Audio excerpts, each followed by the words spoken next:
Al-Fatihah.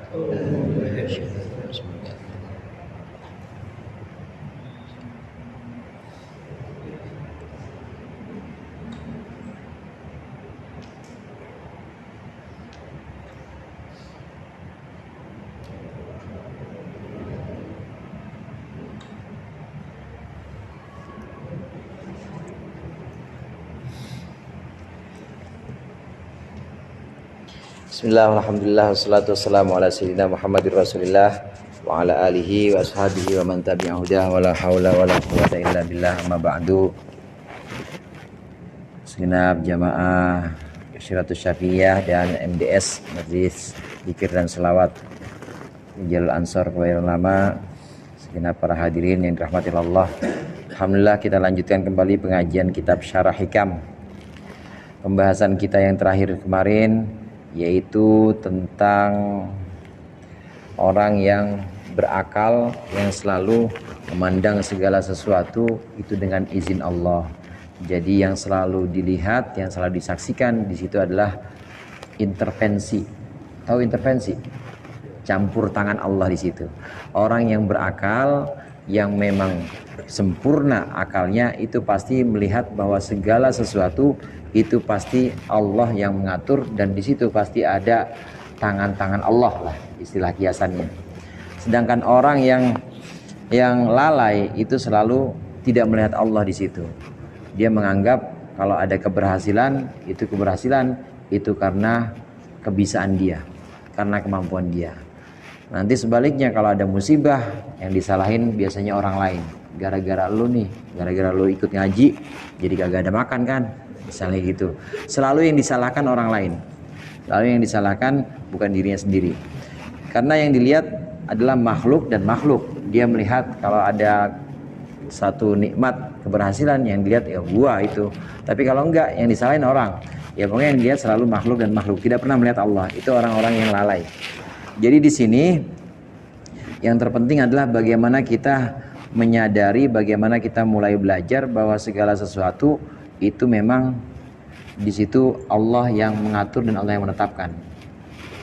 Dan lagi pula rukun iman yang keenam kan kita tahu semua. Rukun iman yang keenam, iman kepada qada dan qadar. Khairihi wa syarrihi minallah. Baik dan buruknya ketetapan atau yang namanya takdir itu semua dari Allah. Dikasih penyakit ya dari Allah hakikatnya, dari Allah. Dikasih nikmat dari Allah juga. Semuanya takdir, yang berupa takdir buruk maupun berupa takdir baik itu minallah. Hanya saja untuk adab atau untuk tata krama kita pada Allah, kalau yang buruk-buruk itu jangan dinisbatkan kepada Allah, walaupun hakikatnya Allah. Tapi tetap kalau yang buruk-buruk itu tetap harus dinisbatkan kepada makhluk, terutama kepada diri kita. Ya Allah, saya sakit. Ini gara-gara saya tidak menjaga kesehatan saya. Begadang aja begadang. Minum obat aja, makannya kagak. Nasi aja terus, obatnya enggak. Ini gara-gara saya sakit. Sebutannya gitu. Wa idza maridtu fahuwa yashfin. Nabi Ibrahim waktu menyebutkan wa idza maridtu fahuwa yashfin. Ketika aku sakit maka dia yashfin. Dialah Allah yang menyembuhkan. Tapi ketika menyebutkan dialah Allah yang memberiku makan. Dia yang memberiku makan. Tapi kalau sakit, Nabi Ibrahim enggak menyebutkan amrodoni, dia yang membuat aku sakit, enggak. Tapi ketika aku sakit, dinisbatkan pada dirinya sendiri. Kalau yang buruk-buruk, yang baik-baik boleh dinisbatkan pada Allah. Kita bisa sholat, bisa ngaji, bisa ikut di kelas banser, itu karena Allah yang nuntun, ngasih taufik. Kita bisa istiqomah, zikir, itu Allah. Yang baik-baik dinisbatkan pada Allah. Jadi hakikatnya memang semua Allah, Allah dan Allah. Nah, pada makalah yang berikut ini disebutkan beberapa ciri khas orang-orang yang ahli ibadah dan juga orang-orang yang zuhud. Mudah-mudahan kita termasuk nih ya. Amin. Orang-orang yang ibadah dan orang-orang yang ahli zuhud disebutkan di sini. Qala al-muallif rahimahullah wa nafa'ana bihi wa bi ulumihi bi barakatihi fid dharain amin. Innama yastawhishul ibadu. Boleh juga innama yastawhishul ubbadu waz-zuhadu min kulli syai'in li ghaibatihim anillah. fi kulli syai'in falau syahiduhu fi kulli syai'in lam yastawhishu min syai'in. Hanyalah merasa takut siapa orang-orang ahli ibadah dan orang-orang ahli zuhud. Orang-orang ahli ibadah dan ahli zuhud hanya merasa takut min kulli syai'in, dari segala sesuatu. Kenapa merasa takut? Hanyalah karena li ghaibatihim, karena hilangnya, karena gaibnya, karena tidak hadirnya ahli ibadah itu anillahi, dari Allah, fi kulli syai'in, dalam segala sesuatu. Falau syahiduhu, maka jika mereka ahli ibadah menyaksikan Allah fi kulli syai'in, dalam segala sesuatu, lam yastawhishu, maka mereka tidak akan merasa khawatir min syai'in, dari segala sesuatu. Ada satu kelompok orang-orang yang berjalan menuju Allah, salik, yang disebut dengan ahli ibadah dan ahli zuhud. Dikirnya dengan dikir-dikiran tertentu, dia benar-benar disiplin. Kemudian wirid-wirid yang lain, baik berupa wirid dikir maupun amalan-amalan sholat jamaah, puasa Senin Kemis, atau puasa Daud misalnya. Ini adalah ubad atau zuhad, ahli ibadah atau ahli zuhud. Biasanya orang-orang yang ahli ibadah ini kalau melihat sesuatu, maka dia melihat sesuatu itu sebagai sesuatu yang harus diwaspadai. Yastawhish itu artinya merasa khawatir atau takut.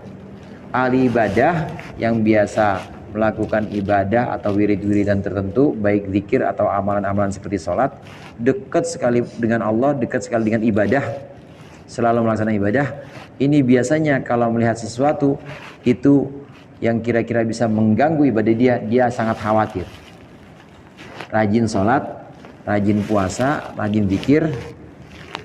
Coba ajak dangdutan misalnya, ajak dangdutan, pasti merasa astagfirullahaladzim, enggak, saya makasih bang, saya mah di sini aja dah, abang aja dah, nggak apa-apa. Pasti begitu. Ahli sholat, ahli puasa, ahli zikir, ahli Quran misalnya, ajak ke ini, ke night club namanya ya, iya night club, diajak, pasti dia enggak bang, enggak, saya sini aja. Kenapa khawatir? Karena dia melihat di situ ada potensi untuk sesuatu yang bisa membelokkan dia dari Allah. Ini urusannya repot nih kalau saya begini, bisa berhenti wirid, bisa berhenti zikir. Enggak bang, abang aja. Ini ciri-ciri ahli ibadah dan ahli zuhud.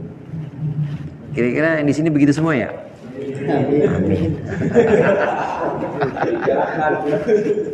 Ya jangan lo yang pada ngajak ya.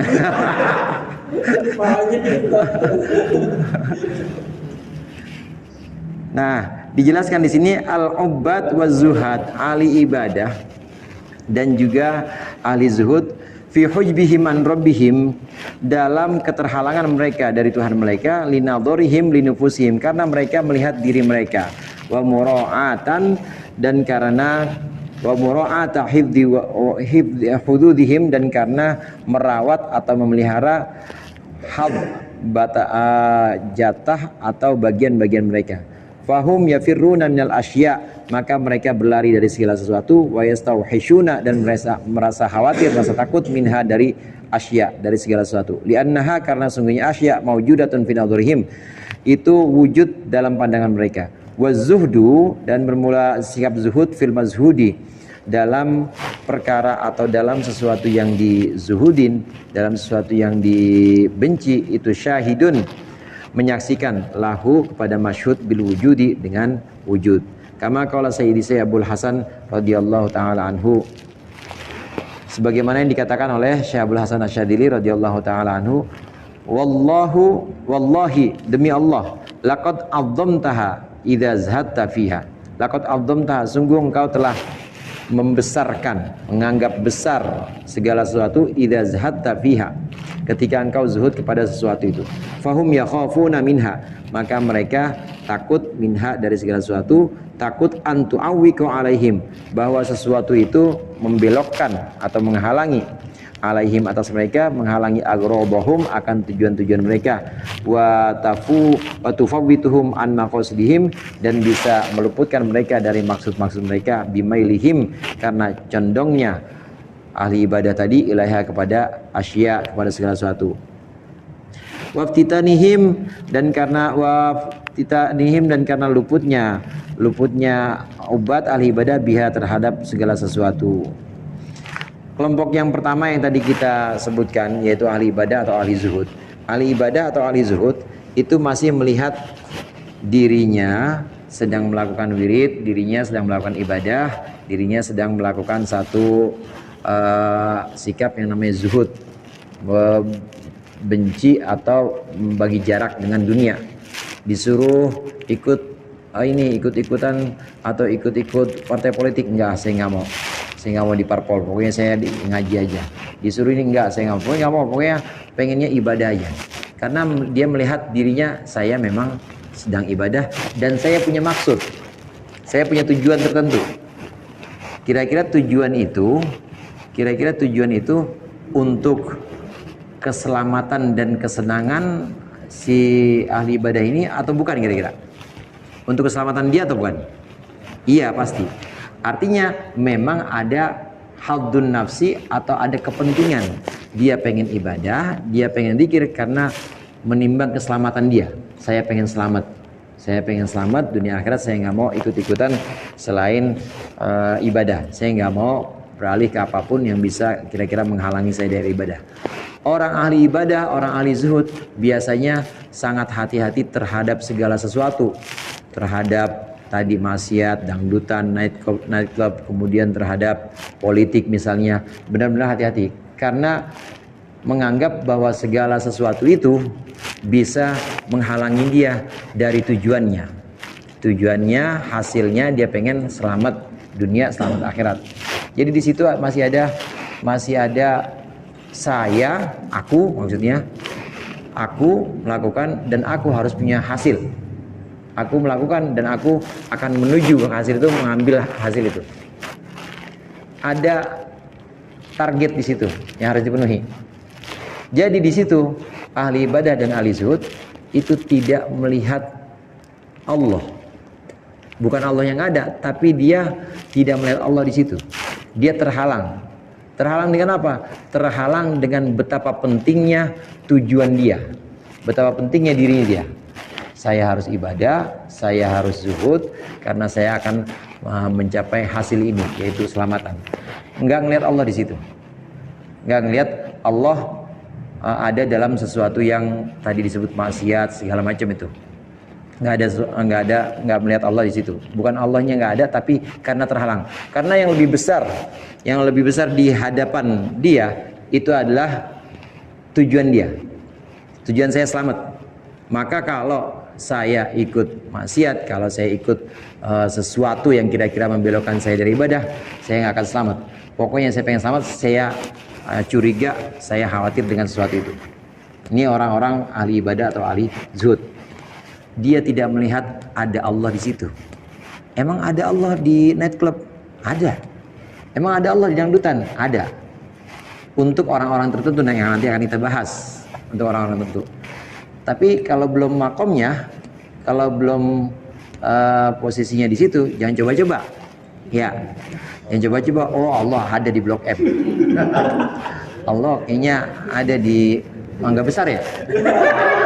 Allah, jangan coba-coba kalau belum waktunya. Tapi untuk kalangan tertentu, bukan ahli ibadah dan bukan ahli zuhud yang lebih tinggi. Ya kalau kita ahli ibadah bukan, ahli zuhud bukan ya. Ini kalau udah ahli ibadah, ahli zuhud nanti naik lagi tingkatnya atas. Ini yang disebut dengan arif billah, orang ahli marifat, ahlul ilmi wal muhabbah, orang yang punya pengetahuan dan cinta kepada Allah ini lebih tinggi lagi. Maka dia bisa melihat Allah dalam segala sesuatu. Jadi bagaimana? Nggak khawatir meskipun dia ikut politik, meskipun dia bolak-balik ke istana dekat dengan pemerintah, nggak khawatir. Karena udah benar-benar melihat di situ ada Allah. Itu udah ahli ilmi wal ma'rifah. Oleh karenanya ada kiai-kiai, ada ulama-ulama yang dekat-dekat dengan pemerintah, jangan disalahin, emang udah kuat. Ya, orang yang ini aja, orang yang syirik aja yang gak kuat gitu. Orang yang syirik bilang, wah itu ulama su yang dekat sama pemerintah. Ya bukan begitu. Ulama yang dekat pemerintah itu boleh jadi dia sudah melihat Allah ada dalam segala sesuatu. Satu, kemungkinan seperti itu. Yang kedua, kemungkinannya memang ada kemaslahatan umat yang harus dibela, dan itu satu-satu cara adalah dengan mendekati pemerintah. Dengan mendekati pemerintah supaya pemerintah membuat kebijakan-kebijakan yang ada hubungannya dengan kemaslahatan rakyat. Itu husnuzonnya harus di situ. Jadi jangan suuzon dikit-dikit Kiai Ma'ruf Amin disalahin, ya NU dekat-dekat sama istana disalahin, jangan. Dia nggak ngelihat ada ulama-ulama, ada orang-orang yang memang sudah bisa melihat Allah dalam segala sesuatu. Dalam pemerintahan, dalam politik. Jadi dia biasa-biasa aja, nggak anti terhadap segala sesuatu. Karena dia melihat ada Allah dalam segala sesuatu. Bisa dibedain ya. Kelompok yang pertama, dia terhalang dari Allah dalam segala sesuatu itu karena dia menganggap lebih penting atau lebih besar tujuannya dibanding segala sesuatu itu. Kalau kita melihat, pernah saya contohkan, kalau kita melihat sesuatu terlalu dekat, itu pasti kealingan semuanya. Nah, ahli ibadah, ahli zuhud itu melihat kepentingan dirinya, yaitu keselamatan dia dunia akhirat dengan ibadahnya, itu lebih dekat dengan dia, maka itulah yang kemudian menutupi segala sesuatu itu. Pokoknya maksiat, terus politik misalnya, itu bisa menghalangi dia dan dia tidak melihat ada Allah di situ sebenarnya. Nah, ini pembahasan yang berikutnya, yaitu tentang ahlul ilmi wal mahabbah, orang-orang yang mengenal Allah dan mencintai atau ahli cinta kepada Allah. Kata Syekh Abdul Hasan Asyadzili, Syekh Abdul Hasan Asyadzili wali yang punya hizib Nasr dan hizib Bahar, juga banyak hizib-hizib beliau, ya Thariqah Asyadziliyah. Dia mengatakan kalau kita menganggap sesuatu itu besar dan kita kemudian benci kepada sesuatu itu, maka sebenarnya engkau ya atau kita berarti wallahi laqad adzamtaha idza zahadta. Kalau kita menganggap sesuatu itu besar, maksiat, politik menganggap itu sesuatu besar, berarti itu kita sudah membencinya. Nah, kalau kita sudah membencinya, maka kita tidak akan melihat ada Allah di situ. Karena kita cenderung kepada kepentingan kita. Ketika kita menganggap segala sesuatu itu besar, maka Allah nggak kelihatan. Padahal ada Allah di situ. Walau kanu min ahli ilmi billahi wal mahabbati lillah. Jika mereka ahli ibadah atau ahli zuhud itu menjadi orang yang ahli ilmu, ahli ulama billah, yaitu yang mengenal Allah, wal mahabbati lillah, dan ahli cinta kepada Allah, la ra'auhu zahiran fil asya, maka mereka pasti akan melihat Allah zahiran, nyata. Allah nyata fil asya'i, dalam segala sesuatu, kulliha, seluruhnya. Walakana lahum fi dzalika min qurrati ayunihim, dan pasti ada bagi mereka dalam segala itu semuanya, segala sesuatu itu, min qurrati ayunihim, dari kesenangan mata mereka, ada ma yushgiluhum, sesuatu yushgiluhum yang menyibukkan sesuatu hum akan mereka, an ru'yatihim, dari melihat diri mereka, linufusihim, karena diri mereka atau kepentingan diri mereka. Fala yakunu lahum minal asya' wahsyatun, maka tidak akan ada bagi ahlul ilmi wal mahabbah, orang yang mengenal Allah dan cinta kepada Allah, tidak ada dalam segala sesuatu wahsyatun, kekhawatiran. Wala yakhshawna minha, dan mereka tidak akan takut minha, dari segala sesuatu, fitnatan, tidak akan takut fitnah atau cobaan, li'annaha, karena sesungguhnya segala sesuatu itu faniyatun, itu fana, sirna, mutalasyatun, dan itu lebur atau hilang, bihadal i'tibar, dengan pandangan ini atau ungkapan ini. La ilaha illallah itu antara lain artinya la maujuda illallah, tidak ada yang wujud kecuali Allah.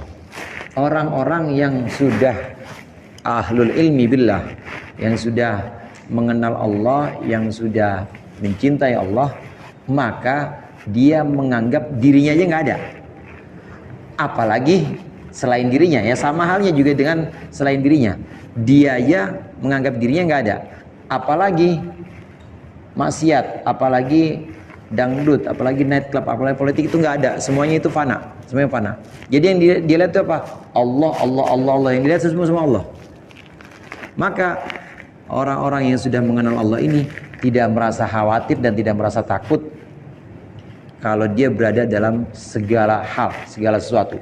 Mau dia ada di nightclub, mau dia ada di panggung, mau dia ada di pemerintahan, mau dia ada di politik, dia nggak akan takut karena dia melihat di situ ada Allah. Bahkan yang dilihat hanya Allah. Dirinya aja nggak ada dan segala sesuatu itu nggak ada. Segala sesuatu itu fana sifatnya. Nah, orang-orang yang seperti ini adalah orang-orang yang memang melihat Allah lebih besar dibanding kepentingan-kepentingan dirinya. Jadi dia sudah tidak memikirkan hadzun nafsi atau kepentingan dirinya bahwa saya harus selamat, saya pengen enggak. Tapi dia hanya melihat bahwa di situ ada Allah. Kalaupun mau dipertimbangkan sebagai sesuatu yang harus dibela, itu bukan kepentingan dirinya, tapi pasti kepentingan makhluk Allah yang lain. Pasti untuk kepentingan orang-orang lain selain dirinya. Al-Maghfurlah almarhum Kiai Hamim Jazuli, Gusmi Hamim Jazuli, itu memang dakwahnya ya di nightclub. Tapi tadi saya bilang ya jangan coba-coba ya. Itu memang dakwahnya di nightclub. Di ceritanya Kiai Lukman yang memang waktu itu sempat ngalamin ketemu itu, kalau Kiai Hamim Jazuli Gusmi itu sampai ke pondok, posok ya, sampai ke pondok ya pulang ya bawa mobil ya di belakangnya ya perempuan pakai celana ini pasti. Perempuan pakai rok mini. Karena udah melihat di situ ada Allah. Ada Allah di situ. Nah, pernah satu waktu Kiai Mahfud Siddiq ini kalau dari Rois Akbar ya, Hadratus Syekh Hasyim Asy'ari kan Rois Akbar. Nah, setelah itu udah nggak ada Rois Akbar. Setelah itu Rois Am aja. Hadratus Syekh Kiai Hasyim Asy'ari, kemudian diganti Kiai Wahab, Kiai Hasbullah, diganti Kiai Bishri Sansuri. Nah, setelah itu diganti Kiai Ali Maksum. Nah, habis Kiai Ali Maksum baru Kiai Mahfud Siddiq. Kiai Mahfud Siddiq ini kalau nggak salah Kiai Mahfud Siddiq ini yang kemudian menerima Pancasila sebagai asas tunggal. Iya betul ya, Kiai Mahfud Siddiq. Ini Kiai Mahfud Siddiq. Pernah Kiai Mahfud Siddiq ini penasaran. Iya, Gusmi kok begitu ya? Dakwahnya kok begitu? Ya ke diskotik kok malam-malam ke diskotik. Kok begitu dakwahnya? Pernah dalam hatinya itu terpikir seperti itu sampai dicari. Sampai beliau kemudian haji. Kiai Mahfud Siddiq ini haji. Nah, di perpustakaan sana itu dicari ada nggak kira-kira model wali yang kayak begitu, model wali yang memang dakwahnya seperti itu dicari. Nah, setelah ada kemudian di fotokopi, lembaran itu aja di fotokopi ternyata memang ada model wali yang seperti itu, model wali yang dakwahnya itu ke tempat-tempat maksiat itu memang ada yang seperti itu. Nah, ini sudah makom tertentu, sudah posisi tertentu, jangan diikutin. Kalau Allah nggak tempatin di situ, jangan coba-coba. Itu memang sudah Allah tempatkan di situ. Maksudnya di fotokopi ini, referensi ini pengen ditanya. Jadi udah disiapin, pulang, masukin kantong. Ini pengen ditanya kepada almarhum almarhumah Kiai Abdul Hamid Pasuruan, Mbah Hamid. Jadi itu sezaman ketemu semua. Hamid lebih sepuh, kemudian Gusmi, Kiai Mahfud Siddiq itu masih ketemu satu zaman. Kiai Mahfud Siddiq udah siap-siap itu dimasukkan ke jasnya, pengen ditanyain sampai ke rumah Mbah Hamid Pasuruan. Sowan. Belum ngeluarin itu Mbah Hamid bilang, iya, Gusmi itu emang tugasnya berat. Orang belum tentu ada yang bisa kayak dia dakwah kayak begitu. Emang tugasnya berat, memang ada jenis wali yang kayak begitu ada. Jadi belum sempat ditanyain tuh dari disebutnya sama Mbah Hamid Pasuruan. Ini Allah yarham Kiai Hamim Jazuli atau Gusmi. Karena orang-orang mulia seperti ini, beliau-beliau yang seperti ini memang sudah tahap ahlul ilmi billah wal muhabbah billah. Emang udah cinta kepada Allah, udah mengenal Allah benar-benar. Maka dia melihat Allah dalam segala sesuatu. Meskipun dalam diskotik dia melihat di situ ada Allah. Di situ ada yang harus dibela, bukan kepentingan diri sendiri, tapi adalah kepentingan makhluknya Allah supaya dia diselamatkan dari kemaksiatan itu. Dia melihat itu. Ada Allah dalam segala sesuatu. Karena dia melihat ada Allah dalam segala sesuatu, maka beliau-beliau ini, orang-orang mulia yang pada makom ini, tidak pernah antipati, tidak pernah eksklusif, tidak pernah kemudian menutup diri. Dia baur aja, dan bahkan kadang-kadang terlihat agak nyeleneh kalau untuk ukuran-ukuran ahli ibadah atau ukuran ahli zuhud. Pasti pasti dipandang sebelah mata. Kontroversial biasanya orang-orang seperti itu. Tapi tidak bisa kita pungkiri ada yang seperti itu, dan itulah ahlul ilmi wal mahabbah billah, orang-orang yang memang mengetahui, mengenal Allah, tidak pernah merasa khawatir terhadap apapun itu, karena memang sudah melihat Allah dalam segala sesuatu. Mudah-mudahan bisa kita ambil pelajaran. Lebih kurangnya saya mohon maaf. Wallahul muwaffiq ila aqwamit thoriq. Assalamualaikum warahmatullahi wabarakatuh.